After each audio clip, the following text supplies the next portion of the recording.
মামি বললেন, এটা তোমার মামা চালাকি করেছে, যা তুমি বুঝতে পারোনি। তুমি মনে করতে তুমি তোমার স্ত্রীর সাথে আছো, কিন্তু আসলে আমি ছিলাম। তোমার মামা রাতের আধারে আমাকে তোমার রুমে পাঠাতো আর তোমার স্ত্রীকে অন্য ঘরে নিয়ে যেতেন। তিনি নিজেই সতর্ক থাকতেন যাতে তুমি সন্দেহ না করে। মিমি বললেন, আমি প্রথমে তোমার মামার অনুরোধে বাধ্য হয়ে এসেছিলাম, কিন্তু পরে তোমার প্রতি আকৃষ্ট হতে শুরু করলাম। তোমার কাছ থেকে যে সুখ পাচ্ছিলাম তা তোমার মামা কখনোই দিতে পারতে না। সেই কারণেই আমি নিজেও তোমার প্রতি দুর্বল হয়ে পড়েছিলাম। তোমার মামা যখন এসব চালিয়ে যেতে লাগলেন, আমি নিজে উপভোগ করতে শুরু করলাম। আজকের গল্পটি খুবই মজাদার হতে চলেছে। আমি শিওর বলতে পারি গল্পটি শেষ পর্যন্ত শুনলে তোমাদের দাঁড়িয়ে যাবে। তাই তোমাদের দুটি পায়ে ধরি বলি, ভিডিওটা শুরু থেকে শেষ পর্যন্ত দেখো, তাহলে খুব মজা পাবে।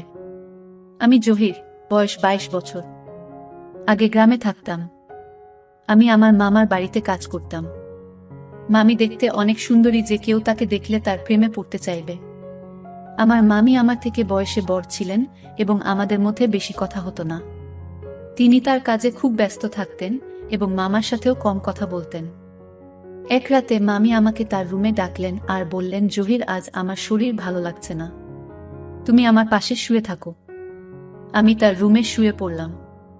মামি লাইট বন্ধ করে দিলেন। এরপর আমি তাকে আমার মতো করে পেয়েছিলাম। কখনো ভাবিনি আমি তাকে এত কাছে পাব। তখন আমি চাকরির খোঁজে ছিলাম, কিন্তু কোথাও চাকরি পাচ্ছিলাম না। একদিন আমার বন্ধু জয়নাল বলল, আমার মামা শহরে থাকেন এবং আমি তোমাকে সেখানে চাকরি দিতে পারব। আমি বেশি শিক্ষিত ছিলাম না। জানি ভালো চাকরি আমার দ্বারা হবে না, কারণ আমি 5ম শ্রেণী পর্যন্ত পড়াশোনা করেছি, তাই অল্প শিক্ষার কারণে ভালো চাকরি পাওয়া কঠিন ছিল। গ্রামের এখানে ওখানে ছোটখাটো কাজ করে কিছু টাকা উপার্জন করতাম, যা খুবই কষ্ট করছিল। তখন মনে হলো শহরে গিয়ে কিছু কাজ খুঁজে দেখা উচিত। একদিন আমার বন্ধুর দেয়া একটি ঠিকানায় গেলাম যা তার মামার বাড়ির ছিল। সেই বাড়িতে গিয়ে দেখি আমার বস, যিনি আমার বন্ধুর মামা, এবং আমিও তাকে মামা বলে ডাকতাম। মামা আমাকে একটি কাগজ দিলেন এবং বললেন, এই ঠিকানায় চলে যাও। আমি যখন সেই ঠিকানায় গেলাম দেখি সেটা এক ডাক্তারের ঠিকানা। মামা বললেন, তিনি আমার বন্ধু। তিনি তোমার কিছু পরীক্ষা করবেন। যদি পরীক্ষাগুলো ভালো হয় তাহলে তোমাকে চাকরি দেব। মামা কথা শুনে আমি কিছুটা ঘাবড়ে গেলাম, কিন্তু ভাবলাম চেষ্টা করে দেখি। ডাক্তারের কাছে গিয়ে তিনি আমার কিছু পরীক্ষা করলেন এবং কিছুক্ষণ পর রিপোর্ট দিলেন। আমি বাসায় ফিরে মামা আমাকে রিপোর্ট দেখালাম। মামা হাসতে হাসতে বললেন, তুমি দেখতে বেশ সুন্দর, তোমার চেহারাও ঠিক আছে, তোমার কাজ নিশ্চিত হয়েছে। এত সহজে কাজ পেয়ে আমি অবাক হয়ে গেলাম এবং ভাবতে থাকলাম, কিভাবে এত সহজেই সুযোগ পেলাম। প্রতিবেদনটি ইংরেজিতে লেখা ছিল এবং 5ম শ্রেণী পাস একজন ব্যক্তির পক্ষে এটি বোঝা সহজ ছিল না। যখন বাড়িতে এসে আমার স্ত্রীকে দেখালাম, আমার স্ত্রী বলল, তুমি অযথা চিন্তা করছো। এই ধনী লোকেরা আমাদের মতো গরিবদের পরীক্ষা করিয়ে নিশ্চিত হতে চায় যে আমরা কোনো বড় রোগে আক্রান্ত আছি কিনা। তারা মনে করে চাকরদের মাধ্যমে রোগ ছড়াতে পারে। তার কথা শুনে আমার মন অনেকটা হালকা হলো। আমি যে চাকরিটা চেয়েছিলাম সেটা পেয়েছি। সকালে কাজে যাওয়া শুরু করলাম, কিন্তু আমার চোখ প্রায় মামির দিকে আটকে যেত। তিনি ছিলেন অত্যন্ত সুন্দরী এবং মার্জিত মহিলা। তাকে প্রথম দেখার পর থেকেই আমি ভাবতাম, আমার স্ত্রী যদি এত সুন্দর হতো। আমি আমার মামার একজন সাধারণ চাকর ছিলাম। তার অর্থের কোনো অভাব ছিল না। তিনি আমাকে প্রতিদিন বাজারে নিয়ে যেতেন, কারণ তার কোনো সন্তান ছিল না। আমার মামা ও মামির মধ্যে কোনো ঝগড়া ছিল না। তারা খুব ভালোবাসার দিন কাটাতেন। আমি মামিকে মনে মনে ভালোবাসতে শুরু করলাম। তাকে নিয়ে ভাবতে লাগলাম। একদিন বাড়ির পুরনো চাকর এল। সে আমাকে অভিনন্দন জানিয়ে বলল, তুমি পরীক্ষায় পাশ হয়েছ, কিন্তু মনে রেখো এই বস যাকে তুমি মামা বলে ডাকো খুবই কঠোর। এই কথা শুনে আমি ঘাবড়ে গেলাম এবং ভাবতে লাগলাম, যদি আমাকে চাকরি থেকে বের করে দেয় তাহলে আমার কি হবে। সে চলে যাওয়ার পর আমি মামা মামিকে খুশি রাখার জন্য কাজে আরো মনোযোগী হলাম, কারণ এখন আমার চাকরিটা চলে গেলে এখন আর কোনোভাবেই চাকরি পাবো না। তাই আমি চাকরিটা মন থেকে করতে লাগলাম। মামা বেশিরভাগ সময় বাড়ির বাইরে থাকতেন। আমার মামি একদিন আমাকে তার রুমে ডেকে বললেন, তুমি খুবই অল্প বয়সী, পরিষ্কার পরিচ্ছন্নতার খেয়াল রাখো। আমি এমন একজন চাকর পছন্দ করি যে তার মনিবের মতো পোশাক পরে। এই বলে মামি আমার হাতে কিছু টাকা দিলেন আর বললেন, এই টাকা থেকে বেতন ছাড়া নিজের জন্য খরচ করো। আমি খুশি হয়ে গেলাম এবং এই বিষয়টি আমার স্ত্রীকে বললাম না, কারণ আমি আমার স্বামীকে খুব পছন্দ করতাম। আমি স্বপ্ন দেখতে শুরু করলাম যে মামির অভিব্যক্তি দেখে মনে হতো তিনি খুশি নন। তার কোনো সন্তান ছিল না, তাই মনে হতো মামা তাকে খুশি করতে পারছেন না। আমি মামিকে খুশি করতে চেয়েছিলাম। মামির দেওয়া টাকা নিয়ে পরের দিনই একটা মার্কেটে গিয়ে কিছু নতুন জামা কাপড় কিনলাম। আমাকে দেখে মামি বললেন, আজ তোকে খুব সুন্দর লাগছে, সব সময় এমনই থেকো। আমি লজ্জা পেয়ে চোখ নামিয়ে নিলাম। আসলে আমার বিয়ে হয়েছে মাত্র 3 বছর, কিন্তু আমার স্ত্রী মামির মতো সুন্দরী ছিল না। বিয়ের 2 বছর পরে আমাদের সন্তান নিউমোনিয়া হয় এবং সে পৃথিবী থেকে চলে যান। এরপর আমার স্ত্রী সারাক্ষণ দুঃখে কান্নাকাটি করত। কিন্তু আমি একজন পুরুষ এবং আমারও কিছু প্রয়োজন ছিল। আমি চাইতাম আমাদের আরেকটা সন্তান হোক, কিন্তু আমার স্ত্রী সন্তানের নাম শুনলেই বিরক্ত হয়ে যেতেন। তিনি সবসময় আমার থেকে দূরে থাকতেন। আমার মামিকে দেখে আমার মনোভাব বদলাতে শুরু করেছিল। মামা মামি বিয়ে হয়েছে, 11 বছর হয়ে গেছে, কিন্তু তাদের কোনো সন্তান নেই। মামা সবসময় তার ব্যবসায় ব্যস্ত থাকতেন আর মামি ফ্যাশন ও পার্টি নিয়ে ব্যস্ত থাকতেন। আমার মামিকে দেখে মনে হতো তিনি আমাকে পছন্দ করতে শুরু করেছেন। আমি প্রায় সিনেমা এবং নাটকে প্রেমের কাহিনী দেখতাম এবং কল্পনা করতাম। মামি আমার কাছে এসে বলবেন, আমি তোমার প্রেমে পড়েছি। এক রাতে যখন আমি ঘুমাচ্ছিলাম মনে হলো আমার পাশে কেউ আছে। মামি ছিলেন খুবই সুন্দরী এবং তার দেহ আকর্ষণীয় ছিল। আমার স্ত্রী আমাদের সন্তান হারানোর দুঃখে নিজের শরীরকে অবহেলা করেছিল। কোনো যত্ন নিত না, তাই শুকিয়ে কাঠ হয়ে গেছে। আমার মতো একজন গরিব মানুষ যখন ভাবতাম মামি কি করে চাকরের মতো জীবন কাটাব, তখন মামিকে আমার স্ত্রী ভেবে সারা রাত উপভোগ করতাম। মামি আমার দিকে তাকিয়ে মৃদু হাসতেন। আমি আমার মামির সান্নিধ্য উপভোগ করতে শুরু করলাম। কাজ করার সময় মামি আমাকে ডেকে যে কোনো কাজ দিতেন, আর আমি তা সঠিকভাবে করে দিতাম যেন কোনো অভিযোগের সুযোগ না থাকে। মামি সবসময় আমার প্রশংসা করতেন আর আমি সততার সাথে আমার কাজ চালিয়ে যাচ্ছিলাম। একদিন মামির শরীর খারাপ হলে আমি তাকে হাসপাতালে নিয়ে যাই এবং মামাকে ফোন করে জানাই। এরপর মামা হাসিমুখে আমাদের সবার জন্য মিষ্টি আনলেন। এটা দেখে আমি খুব খুশি হয়েছিলাম, কিন্তু সেদিন থেকে মামির আচরণ বদলে গেল। তিনি আমার দিকে অদ্ভুতভাবে তাকাতে লাগলেন এবং বাইরে যাওয়া কমিয়ে দিলেন। ফলে এখন শুধুমাত্র মামির সঙ্গে আমার দেখা হয় কম। কিছুদিন ধরে আমার মন মেজাজ খারাপ ছিল, কারণ আমি মামির সান্নিধ্যে অভ্যস্ত হয়ে পড়েছিলাম। আমার মনে হয়েছিল আমি হয়তো মামির প্রতি আসক্ত হয়ে পড়েছি। তবে আমার কাজ চালিয়ে যেতে লাগলাম। সময় চলে গেল এবং অবশেষে সেই দিন এলো যখন মামি একটি সন্তানের জন্ম দিতে চলেছিলেন। কিন্তু মামা আর আগের মতো খুশি ছিলেন না। তিনি সবসময় চিন্তিত থাকতেন। আমি ভাবতে লাগলাম মামা কেন খুশি ছিলেন না। আমি যখন বাবা হলাম তখন আনন্দে উঠেছিলাম, কিন্তু আমার মামাকে খুব চিন্তিত দেখাচ্ছিল, যেন কোনো বড় বিপর্যয় আসন্ন। এক রাতে মামা আমাকে তার ঘরে ডেকে বললেন, এই ব্যাগটা নাও। যদি আজ রাতে আমার স্ত্রী সন্তান জন্ম দেয় তবে এই ব্যাগ ব্যবহার করো এবং সন্তানটিকে গোপনে সরিয়ে ফেলো। আমি কখনো আমার কোনো নির্দেশ নিয়ে প্রশ্ন করিনি, তাই সেদিনও কিছু বললাম না। কিন্তু আমার মন খুব অস্থির ছিল। বারবার ভাবছিলাম কেন মামা তার সন্তানের জীবন নিতে চাইছেন। রাত গভীর হলে মামি ঘুমিয়ে পড়লেন, তাই আমি গোপনে তার রুমে গেলাম। মামি তখন চোখ বন্ধ করেছিলেন। আমি মনোযোগ দিয়ে তার দিকে তাকালাম। মামির মুখের সেই চিরচেনা সৌন্দর্য দেখে আমি মুগ্ধ হলাম, কিন্তু আমার অবস্থান মনে করে মামার কথা মেনে নিলাম। মামা নির্দেশ অনুযায়ী কাজ করার জন্য তিনি আমাকে টাকা দিতেন। আমি গোপনে মামার দেয়া ব্যাগটি তুললাম আর বাচ্চাটিকে ব্যাগে ঢোকাতে শুরু করলাম। তখন মামি হঠাৎ আমার দিকে তাকিয়ে হাসলেন। আমি শিশুটিকে লুকিয়ে রাখছিলাম এবং মামি আমাকে দেখে বললেন, তুমি কি সত্যিই শিশুটিকে হত্যা করতে চাও? মামি আমাকে জিজ্ঞাসা করলেন, তুমি কি তোমার মামার নির্দেশে এসব করছো? আমি চমকে উঠলাম এবং বললাম, আপনি এটা কি বলছেন?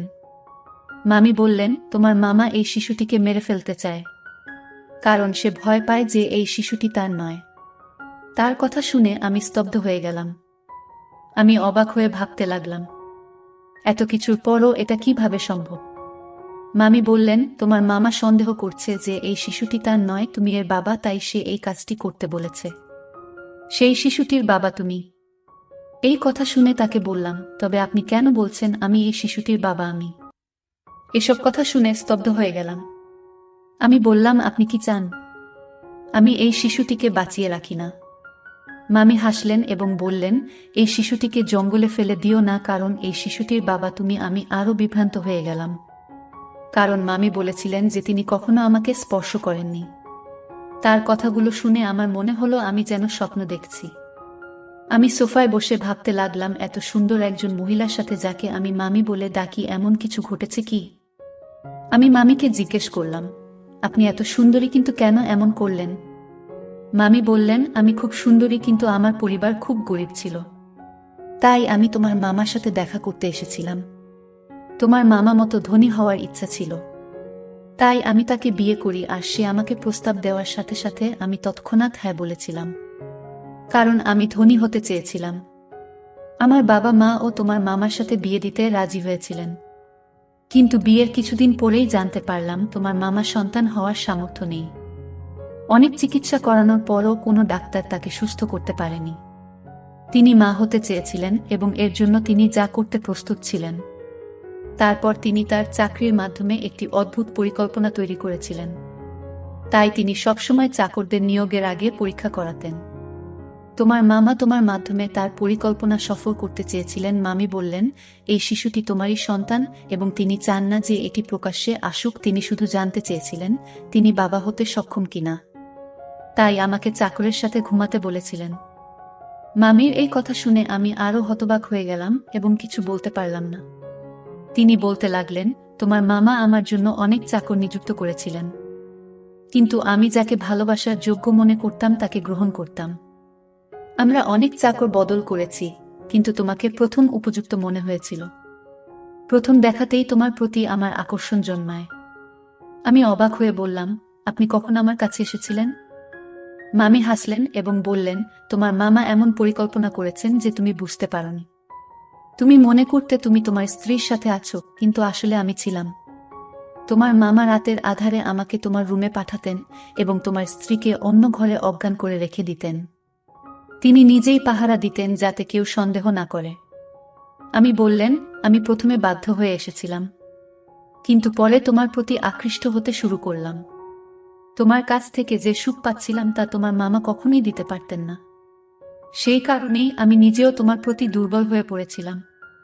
তোমার মামা যখন এই পরিকল্পনা চালিয়ে যেতে লাগলেন, আমি নিজে উপভোগ করতে শুরু করলাম। তিনি আমাকে তোমার কাছে বারবার পাঠাতে থাকলেন। তিনি আরও বললেন, আমি গর্ভবতী হলাম এবং তোমার মামা আমাকে ভোরের অন্ধকারে ঘরে ফিরিয়ে আনতেন, যাতে কেউ কিছু বুঝতে না পারে। এভাবে তোমার মামা তার সন্তান হওয়ার আশা পূর্ণ করতে চেয়েছিলেন এবং আমি নিজেও অজান্তে সেই পরিকল্পনার অংশ হয়ে পড়েছিলাম। কিছুদিন পর সে তার পরিকল্পনায় সফল হয়েছিল। ডাক্তার আমাকে জানিয়েছিলেন যে আমি মা হতে চলেছি, যা তাকে অত্যন্ত খুশি করেছিল। আমি বিস্মিত হলাম যখন শুনলাম সে ডাক্তারের কাছে মিথ্যা বলেছে। কেউ কিভাবে তার বউকে এমনভাবে ব্যবহার করতে পারে? তারা দুজনেই আমাকে টাকা দিয়ে তাদের খেলনা বানিয়ে ফেলেছিল, যা আমার মোটেই ভালো লাগেনি। তখন আমার মামি তার কথাবার্তায় ব্যস্ত ছিলেন। আমি তখন বুঝতে পারিনি যে আমি কি ভাবছিলাম। তবে মামি আমাকে বলেছিলেন, তোমার মামার পরিকল্পনা ব্যর্থ হয়েছে যখন তার একটি ছেলে হয়েছিল, কিন্তু তিনি একজন উত্তরাধিকারী চেয়েছিলেন। সে তার বন্ধুকে নিয়ে অন্য দেশে পালিয়ে যায় আর আমাকে বলে, এখন আমার কোনো সম্পত্তি নেই, আমার সব ব্যবসা শেষ, সেই শিশুটিকে আসে যায় না। আমি বলেছিলাম, আমি তোমার বুদাসী নয়, যাতে তোমার ইচ্ছে মতো চলি। আগে তুমি আমাকে একটা চাকরের সাথে ঘুমাতে বাধ্য করেছিলেন, যাতে সবাই জানতে না পারে তুমি বাবা হতে পারো না। আর এখন বলছো এই সন্তানের দরকার নেই। মনে রেখো, আমি তোমাকে তালাক দেব, কিন্তু শিশুটিকে মারতে দেব না। আমি বিশ্বাস করেছিলাম যে শিশুটিকে সে আর খারাপ বলবে না, সে তার সন্তানকে পুরোটা দেখাবে। কিন্তু আজ যখন সে বলল এই শিশুটিকে হত্যা করার পরিকল্পনা করেছে, তখন নিশ্চিত হলাম যে তার বুকের হৃদয় নেই। পাথরের মতো কঠিন মামির এই কথা শুনে আমি তাকে গিয়ে বললাম, আমি এসব জানতাম না। যদি এটা অন্য কারো বাচ্চা হতো, আমি জঙ্গলে ফেলে দিতাম না। আমি বললাম, এখন এসবের পরোয়া করি না। তুমি তার মা, তুমি নিজেই তার যত্ন নেবে। এ কথা বলে আমি চলে যেতে লাগলাম। তখন আমি আমাকে থামিয়ে বললেন, এটা তোমার সন্তান, তুমি তার পিতা, তাই এর সুরক্ষার দায়িত্ব তোমার সমান। আমি হাসি দিয়ে বললাম, এই সন্তান আমার, তাই তুমিও আমার স্ত্রী হয়েছ। এই কথা শুনে মা আমি মুচকি হেসে বললেন, ধন সম্পদের লোভে আমাকে অন্ধ করে দিয়েছে, তাই এমন একজন খারাপ লোককে বিয়ে করেছি যে তার সম্মান বাঁচানোর জন্য তার স্ত্রীকে চাকরের কাছে পাঠিয়েছে। আর যখন আমি তার সম্মান রক্ষা করেছি, সে আমার সন্তানের প্রাণ নিতে চেয়েছিল এবং বলেছিল যে এই শিশুটির হতভাগ্য। যখন ব্যবসা ব্যর্থ হয় এবং সমস্ত টাকা হারিয়ে যায়, তখন সে আমাদের সন্তানের প্রতি অখুশি হতে শুরু করে এবং শিশুটিকে জঙ্গলে ফেলে দেওয়ার সিদ্ধান্ত নেয়। এইসব জানার পরেও আমি এমন লোকের সাথে থাকতে চাই না। আমি মামির দিকে তাকিয়ে জিজ্ঞেস করলাম, এই সন্তানের জন্য আপনি কি একজন চাকরের সাথে থাকবেন? মামি বললেন, তুমি গরিব হতে পারো, কিন্তু তোমার মন অনেক বড়। তাই আমি তোমাকে বিয়ে করতে চাই, যাতে আমাদের সন্তান বেঁচে থাকে এবং ভালো জীবন পেতে পারে। মামি আমাকে জানালেন তিনি মামার থেকে ডিভোর্স পেয়েছেন এবং আমরা একই বাড়িতে সুখে থাকতে শুরু করি। মামি সেই বাড়িটি আগেই তার নামে পেয়েছিলেন। কিছুদিন পর যখন আমার স্ত্রী বিষয়টি জানতে পারেন, তিনি আমাকে ছেড়ে চিরকালের জন্য তার বাবা মায়ের বাড়িতে চলে যেতে চান এবং তালাকের প্রক্রিয়া শুরু করেন। কিন্তু আমি যখন পুরো ঘটনা আমার স্ত্রীকে জানালেন, আমি তাকে অনেক বুঝিয়ে শান্ত করি। অবশেষে আমি আমার দুই স্ত্রীর সাথে সুখে সংসার করতে শুরু করি এবং আমরা সবাই মিলে সুখে থাকি। আজ আমি খুব খুশি, কারণ আমি জানতাম না যে আমার জীবন এত সুন্দর হবে। গল্পটা কেমন লাগলো জানাতে ভুলবেন না। এরকম আরো মজার মজার রোমান্টিক গল্প শুনতে চাইলে ভিডিওটি লাইক, শেয়ার এবং সামিয়া ব্লগ চ্যানেলটি সাবস্ক্রাইব করতে ভুলবেন না।